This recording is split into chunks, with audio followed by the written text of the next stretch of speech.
ফেব্রুয়ারিতে ত্রয়োদশ জাতীয় সংসদ নির্বাচন। সারা দেশ প্রস্তুত হচ্ছে একটি অবাধ, সুষ্ঠু ও গ্রহণযোগ্য নির্বাচনের জন্য। কি ভাবছেন সাধারণ মানুষ থেকে শুরু করে আগামীর জনপ্রতিনিধিরা? সে কথা জানাতে ডিবিসি নিউজের ইলেকশন এক্সপ্রেস ছুটে যাচ্ছে সব সংসদীয় আসনে। এখন আছে সংসদীয় আসন 212 ফরিদপুর 2-এ। সিএসআরএম নিবেদিত ডিবিসি নিউজের বিশেষ আয়োজন ইলেকশন এক্সপ্রেসে আপনাদের স্বাগত জানাচ্ছি। আমি শুভ খান। এই মুহূর্তে রয়েছি সংসদীয় আসন 212 ফরিদপুর 2। আমার সাথে যিনি যুক্ত রয়েছেন বিএনপি মনোনীত প্রার্থী শামা উবায়েদ। তার কাছ থেকে জানতে চাইব কেমন চলছে তার নির্বাচনী প্রচারণা, কি ভাবছেন জনগণ নিয়ে, বিজয়ী হলে কি কি করবেন ফরিদপুর 2 আসনের সাধারণ মানুষের জন্য। ডিবিসি নিউজের পক্ষ থেকে আপনাকে স্বাগতম। ধন্যবাদ আপনাকেও অনেক শুভেচ্ছা আমার এলাকায় আপনাদের ডিবিসি আসার জন্য। জি, আপনার প্রচারণা কেমন চলছে এবং কি প্রত্যাশা দিচ্ছেন সাধারণ মানুষকে? দেখুন, নগরকান্দা সালতা ফরিদপুর 2 এই নির্বাচনী এলাকাটা মুক্তিযুদ্ধের পরবর্তী সময় থেকেই আমার বাবা কেম ওবায়দুর রহমান সাহেব এখানে ধানের শীষের যেভাবে ধানের শীষের ঝান্ডা গেড়েছেন, বিএনপিকে প্রতিষ্ঠিত করার জন্য, ধানের শীষকে প্রতিষ্ঠিত করার জন্য উনি অবিরাম কাজ করে গেছেন। ওনার অবর্তমানে ওনার সন্তান হিসেবে আমি 18-19 বছর ধরে আমি কাজ করে যাচ্ছি, মানুষের পাশে থাকার চেষ্টা করছি। সারা দেশের মতো নগরকান্দা সালতার মানুষও বিভিন্ন গত 17-18 বছরে যখন একটি ফ্যাসিবাদ সরকার ছিল তখন বিভিন্নভাবে নির্যাতিত হয়েছে। আপামর জনতা দলমত নির্বিশেষে নির্যাতিত হয়েছে। ইভেন যারা আওয়ামী লীগ করে, যারা নৌকায় ভোট দেয়, তারাও ভালো ছিল না, তারাও উন্নয়নের ছোঁয়া তাদের বাড়িতেও পড়ে নাই।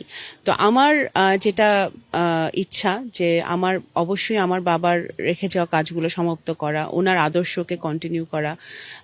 বিশেষ করে আমরা যে দলটি করি, শহীদ রাষ্ট্রপতি জিয়াউর রহমান, দেশনেত্রী বেগম খালেদা জিয়া এবং জনাব তারেক রহমান ও যে আদর্শ নিয়ে বিএনপির প্রত্যেকটি নেতাকর্মীকে ওনারা শিক্ষা দীক্ষা দিয়েছেন। আমাদের শহীদ জিয়ার 19 দফা, বেগম খালেদা জিয়ার ভিশন 2030, জনাব তারেক রহমানের 31 পয়েন্টস 31 দফা, এগুলো নিয়ে মানুষের দাঁড়ে দাঁড়ে মাঠে আমরা ইতিমধ্যেই যাচ্ছি, আমাদের নেতাকর্মীরা যাচ্ছে। সাধারণ জনগণ এখন স্বপ্ন দেখতে শুরু করেছে। তারা স্বপ্ন দেখতে শুরু করেছে যে আমার নগরকান্দা সালতায় আমি মনে করি যে এখানে অনেক কিছুর অভাব। এখনো আমি অনেক গ্রামে আমার যেতে হয় যেখানে পাকা রাস্তা নেই, ভ্যান গাড়ি ঠিক মতো যায় না। তো এখানে অবশ্যই আমাদের ইনফ্রাস্ট্রাকচারের উন্নয়নের প্রয়োজন, রাস্তাঘাটের প্রয়োজন।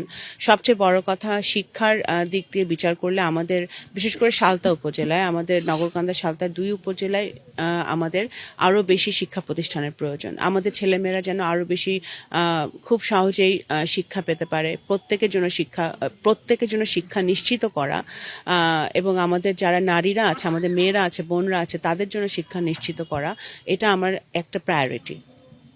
এবং আপনাকে যদি ইন্টারফেয়ার করি একটু, যে আপনার এখানে স্বাস্থ্যের কি অবস্থা সালতাতে, সংক্ষেপে যদি? স্বাস্থ্যের খুবই খারাপ অবস্থা নগরকান্দা। আমি এটাই আপনাকে বলতাম, নগরকান্দা সালতায় আমাদের কোনো ভালো হসপিটাল নেই। একটা হসপিটাল আছে নগরকান্দা হসপিটাল, যেখানে কোনো এখানে অবশ্যই আমি হসপিটালে যারা কর্মরত আছে তাদের প্রতি সম্পূর্ণ সম্মান রেখে আমি বলছি যে যেহেতু তাদের সরকারিভাবে কোনো সহযোগিতা কখনো করা হয় নাই বিগত দিনে, গত 17-18 বছরে কোনো মানে উন্নয়নের কোনো ছোঁয়া ওই হসপিটালে পড়েনি। তো অবশ্যই আমি মনে করি আমরা যদি জনগণের ভোটে নির্বাচিত হতে পারি, আমি যদি সংসদে যেতে পারি, এখানে উন্নতর মানের এবং আন্তর্জাতিক পর্যায়ের ফ্যাসিলিটিস সহ নগরকান্দার সালতার মানুষজন যাতে স্বাস্থ্যসেবা পায়। কারণ এখন একটি মানুষ অসুস্থ হলেই ফরিদপুরে যেতে হয় তাদের স্বাস্থ্যের জন্য, যেটা 1-1.5 ঘন্টা তাদের সময় ব্যয় হয়। তো সেই ক্ষেত্রে আমার কাছে মনে হয় যে আমাদের এখানে খুবই প্রয়োজন একটি হসপিটালের, উচ্চমানের হসপিটালের, যেখানে তারা স্বাস্থ্যসেবাটা খুবই নিম্ন মূল্যে এবং তারা পেতে পারবে। তো সেটা অত্যন্ত আমার একটি গুরুত্বপূর্ণ ব্যাপার। আপনি যদি সর্বশেষ আপনাকে 20 সেকেন্ড সময় দিই, যে কেমন প্রচারণা চলছে কি যদি আসলে বলেন? প্রচারণা বিএনপির প্রচারণা কখনো থামে নাই। আন্দোলনের মাধ্যমে হোক, বিভিন্ন সময়ে মাঠে ময়দানে মিছিলের মাধ্যমে হোক, বিভিন্নভাবে আমাদের কিন্তু সমাবেশের মাধ্যমে হোক, গণসমাবেশের মাধ্যমে হোক, মহাসমাবেশের মাধ্যমে হোক, আমাদের প্রচারণা কিন্তু সব সময় চলেছে।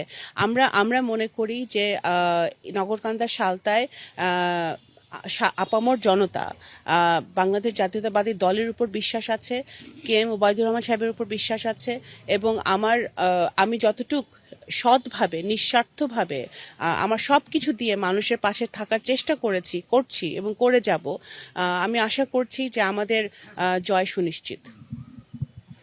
দর্শক দেখছিলেন CSRM নিবেদিত ডিবিসি নিউজের বিশেষ আয়োজন ইলেকশন এক্সপ্রেস। আমার সাথে যুক্ত ছিলেন বিএনপির মনোনীত প্রার্থী শামা ওবায়েদ, ফরিদপুর 2 আসন, সংসদীয় আসন 212। যুক্ত ছিলেন আমাদের সাথে, তার প্রত্যাশা, তার প্রচারণা নিয়ে আলোচনা হলো। দর্শক, পরবর্তী আয়োজন সন্ধ্যা 7টায় অন্য কোনো প্রার্থীকে নিয়ে আপনাদের সামনে হাজির হব। সে পর্যন্ত সবাই ভালো থাকবেন, সুস্থ থাকবেন, ডিবিসি নিউজের সাথেই থাকবেন।